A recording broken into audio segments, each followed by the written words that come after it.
Hello दोस्तों। तो आज हम बात करेंगे कम्युनिस्ट निज़ाम के बारे में।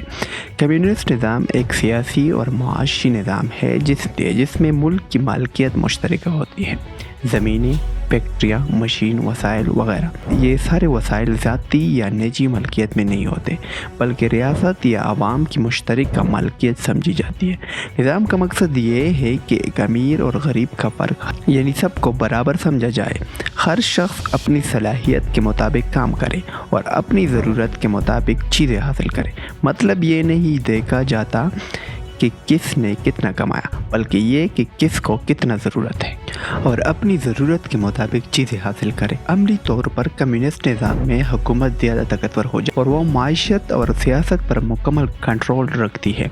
दुनिया में सोवियत यूनियन यानी रशिया, पुराना रशिया, चीन, मार्को के दौर में यानी पुराना चीन, क्यूबा और शुमाली कोरिया ऐसे ममालिक हैं जिन्होंने कम्युनिस्ट निज़ाम अपनाया।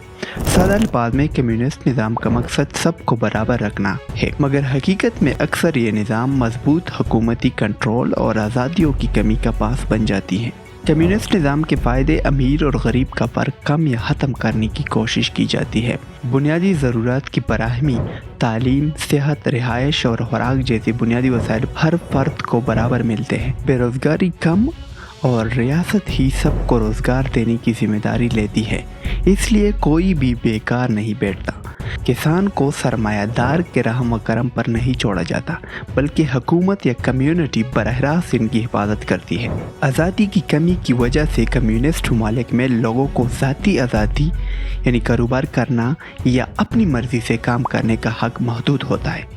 हुकूमत हर चीज़ को कंट्रोल करती है, जिसमें अवामी आज़ादी दब जाती है और अमरियत यानी डिक्टेटरशिप जन्म लेती है। चूँकि सबको बराबर मिलता है, मेहनती और गैर मेहनती में फ़र्क नहीं रहता, इससे मेहनत करने का जज्बा कम हो जाता है। माशी तरक्की में कमी, मुकाबला न होने की वजह से इजादात और तरक्की की रफ्तार सुस्त हो जाती है। कम्युनिस्ट निज़ाम का मकसद एक बराबरी वाला मुआशरा कायम करना है, मगर अमली तौर पर अक्सर ये निज़ाम अवामी आज़ादियों को महदूद और माइशत को कमज़ोर कर देती है।